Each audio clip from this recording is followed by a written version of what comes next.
Good morning friends. अपन कोशिका के बारे में अध्ययन कर रहे थे, जिसके अंदर अपन माइटोकॉन्ड्रिया का अध्ययन कर लिया था।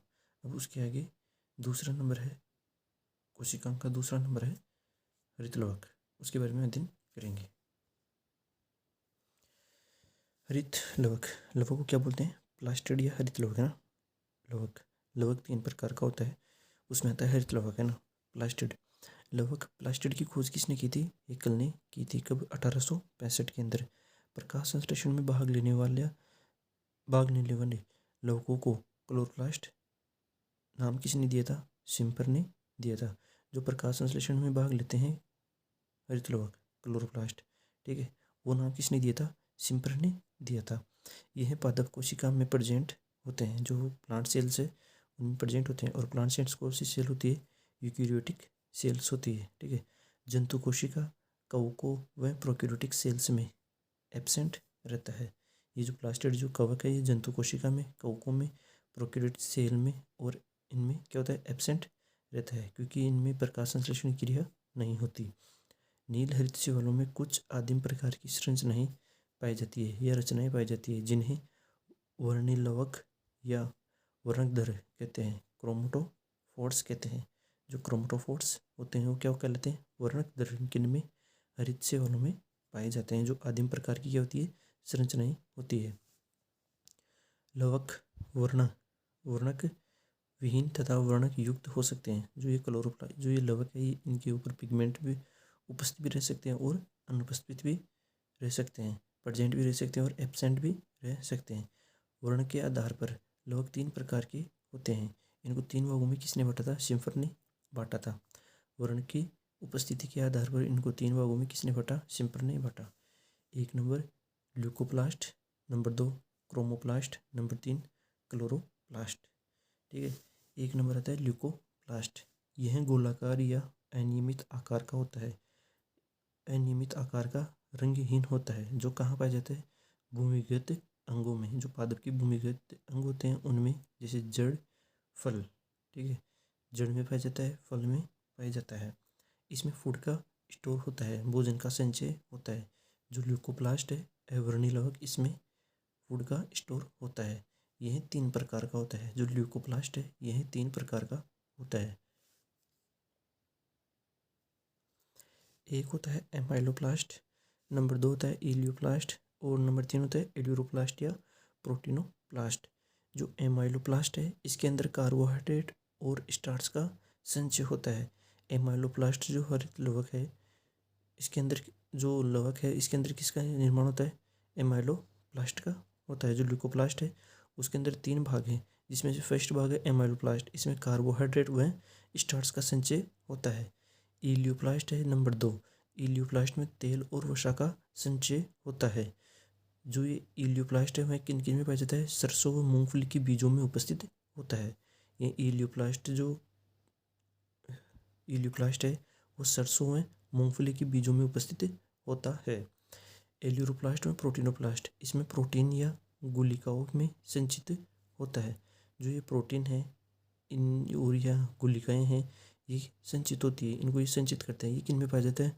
दालों के जो बीज पत्र होते हैं उनमें उपस्थित होता है एल्यूरोप्लास्ट या प्रोटीनोप्लास्ट। नोट है, जब किसी पादप को लंबे समय तक अंधेरे में रखा जाता है तो इनमें रंगहीन इटियोप्लास्ट बन जाते हैं। इटियोप्लास्ट बन जाते हैं। इनमें वसाएं तथा ऑयल उपस्थित होते हैं।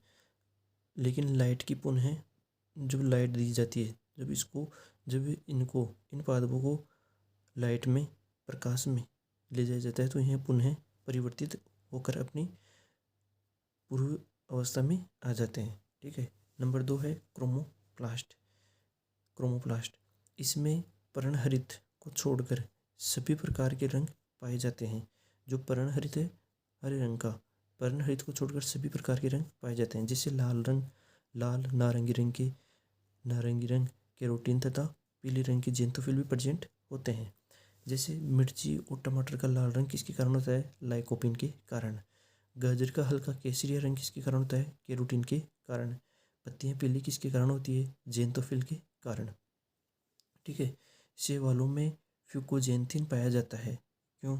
जो फ्यूकोजेंथिन, शैवालों में जो फ्यूकोजेंथिन वर्णक पाया जाता है वो भूरा रंग प्रदान करता है, शैवालों को भूरा रंग प्रदान करता है।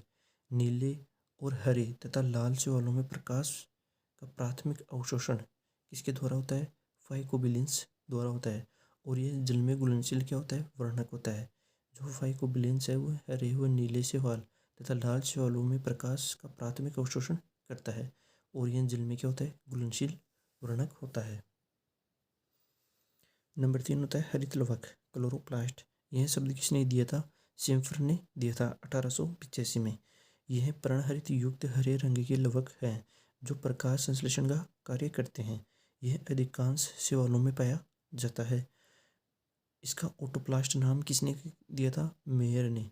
मेयर ने इसको क्या कहा? ऑटोप्लास्ट कहा था। शैवालों में यह भिन्न भिन्न आकृतियों के होते हैं। कप में प्याले के समान किसमें पाए जाते हैं? क्लेमाइडोमोनास में पाए जाते हैं। मेखलाकार किसमें पाए जाते हैं? यूलोथ्रिक्स में पाए जाते हैं। सर्पिलाकार किसमें पाए जाते हैं? स्पायरोगैरा में पाए जाते हैं। जालिकानुमा किसमें पाया जाता है? ओडोगोनिया में। तारकानुमा किसमें पाया जाता है? जिग्निमा में पाया जाता है। और उच्च वर्गीय जो पादप होते हैं, उच्च वर्गीय जो जीव होते हैं या उच्च वर्गीय जो पादप, उच्च वर्गीय जो प्लांट्स होते हैं उनके अंदर ये अलग अलग आकृति के होते हैं, जैसे गोलाकार, कीपाकार, छड़नुमा इत्यादि आकृति के होते हैं। ठीक है। डिस्क नुमा अलग अलग आकृति के होते हैं। इनकी संरचना 5 से 10 मिलीमीटर लंबे और 2 से 4 मिलीमीटर चौड़े होते हैं। यह दोहरी झिल्ली का बना होता है, ये दोहरी झिल्ली युक्त होता है। ठीक है। इसके अंदर दोहरी झिल्ली के अंदर जो बाहरी आवरण है, यह है बाहरी आवरण, यह है आंतरिक आवरण। इन दोनों के मध्य पाया जाता है प्लास्टिडायल स्पेस। ठीक है। जो बाहरी आवरण है वो वसा में प्रोटीन का बना होता है। ठीक है। फिर बीच में आता है पेरीप्लास्टिडियल स्पेस और फिर आंतरिक आवरण। इस आंतरिक आवरण के अंदर जो आंतरिक आवरण है इसमें स्ट्रोमा, एक तरल पदार्थ होता है स्ट्रोमा, जिसे स्ट्रोमा और पिट्टिका पाया जाता है। ठीक है। आंतरिक आवरण में एक तरल पदार्थ पाया जाता है जिसे स्ट्रोमा और पिट्टिका पाया जाता है। स्ट्रोमा कहते हैं। ठीक है। जो तरल आवरण है उसको स्ट्रोमा कहते हैं। पिट्टिका पाया जाता है। इस स्ट्रोमा के अंदर प्रोटीन, स्टार्च, प्लास्टोग्लोब्यूल, 17 प्रकार के राइबोसोम, डीएनए, जेल आदि आरएनए भी उपस्थित होता है इसमें, है ना।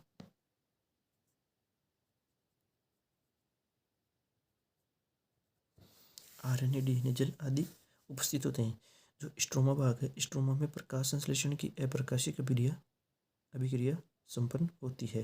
जो प्रकाश संश्लेषण की क्रिया होती है वो अप्रकाशिक अभिक्रिया वो किसमें संपन्न होती है? स्ट्रोमा भाग में होती है। ये क्वेश्चन बार बार कंपटीशन में पूछा जाता है। स्ट्रोमा के परस्पर समांतर इकाई झिल्ली की चादरें, लेयर्स उपस्थित होती है, जिन्हें क्या बोलते हैं? पटलिकाएं कहते हैं। पटलिकाएं कहते हैं। यह पटलिकाओं के बंडलों को थाइलेकोइड कहते हैं। बहुत सारी पटलिकाएं एकत्रित होकर क्या कहलाती है? थाइलेकोइड कहलाती है। थाइलेकोइड के बंडलों को ग्रेनम कहते हैं। थाइलेकोइड के बंडल्स को क्या बोलते हैं? ग्रेनम। एक ग्रेनम में कितने थाइलेकोइड पाए जाते हैं? 2 से 100 तक। ठीक है। Stroma lamella. ठीक है। स्ट्रोमा लेमिला पट्टिका में पटलिका दो ग्रेनमों को जो जोड़ती है। ठीक है।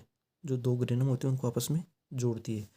थाइलेकोइड की सतह पर सूक्ष्म कण के रूप में क्वांटासोम पाए जाते हैं। जो थाइलेकोइड की सतह पर सूक्ष्म कण के रूप में क्वांटासोम पाए जाते हैं। ठीक है। इन क्वांटासोम का नाम किसने दिया था? पार्क में बिगिन ने दिया था। ठीक है। पार्क में बिगिन ने दिया था।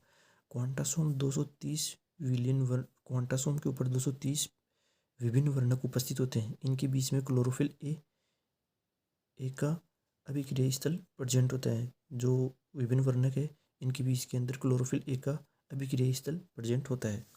प्रकाश संश्लेषण की प्रकाशिक अभिक्रिया, जो प्रकाश संश्लेषण की अप्रकाशिक अभिक्रिया तो स्ट्रोमा में संपन्न हो रही थी तथा जो प्रकाशिक अभिक्रिया वो ग्रेना भाग में संपन्न होती है। थाइलेकोइड प्रकाश संश्लेषण की क्रियात्मक इकाई होती है। जो थाइलेकोइड है प्रकाश संश्लेषण की क्रियात्मक इकाई होती है। इसकी खोज किसने की थी? थाइलेकोइड की मेनके ने की थी। मेनके ने। ठीक है। ये एक सामान्य स्ट्रक्चर है हरित लवक की, जिसके अंदर बाहरी आवरण और बीच के अंदर पाया जाता है पेरीप्लास्टिड स्पेस और इंटर लेयर के अंदर पाया जाता है स्ट्रोमा, एक द्रव तरल पदार्थ स्ट्रोमा के अंदर पाया जाता है थाइलेकोइड्स। ये जो सिक्के के समान एक एक संरचना होती है उनको बोलते हैं थाइलेकोइड्स, और ये बहुत सारी संरचनाएं मिलकर के बनाती है ग्रेना। ठीक है, ग्रेना, और इनके अंदर पाया जाता है DNA, 17S राइबोसोम और RNA। जो स्ट्रोमा लेमेली होती है वो दो ग्रेना को आपस में जोड़ती है। ठीक है, और इनके अंदर अलग अलग ग्रेनाओं को जोड़ने के लिए इंटरग्रेनम एक संरचना पाई जाती है। ठीक है, बीच में पाई जाती है प्रोटीन और लिपिड्स। ठीक है, हरित लौह को भी जैसे माइटोकॉन्ड्रिया था उसी प्रकार हरित लौह को भी अर्धस्वायत्त शासी अंग कहते हैं, क्योंकि जो सेल, और इसको सेल इन सेल भी कहते हैं, कोशिका के अंदर कोशिका भी कहते हैं, क्योंकि इनमें इस सेल्फ का DNA और RNA प्रेजेंट होता है। ठीक है, इसी कारण इसको क्या बोलते हैं, अर्धस्वायत्त शासी अंग और सेल इन सेल भी कहते हैं। इसका जो कार्य है प्रकाश संश्लेषण का होता है, फोटोसिंथेसिस का। ठीक है, O2 में CO2 का संतुलन करता है, ग्लोबल वार्मिंग को नियंत्रित करता है। प्रकाश शोषण का कार्य करता है। प्रकाश शोषण में तीन कोशिकांग उपयुक्त होते हैं, माइटोकॉन्ड्रिया, हरितलवक और परऑक्सीसोम। ठीक है, फलों के परिपक्व के दौरान क्लोरोप्लास्ट क्रोमोप्लास्ट में चेंज हो जाता है। यह आपका हरितलवक जो क्लोरोप्लास्ट था वो कंप्लीट हो गया है। ठीक है, अब इसके आगे का जो सेल ऑर्गन है उसकी स्टडी करेंगे अपन अगले नेक्स्ट वीडियो में। धन्यवाद।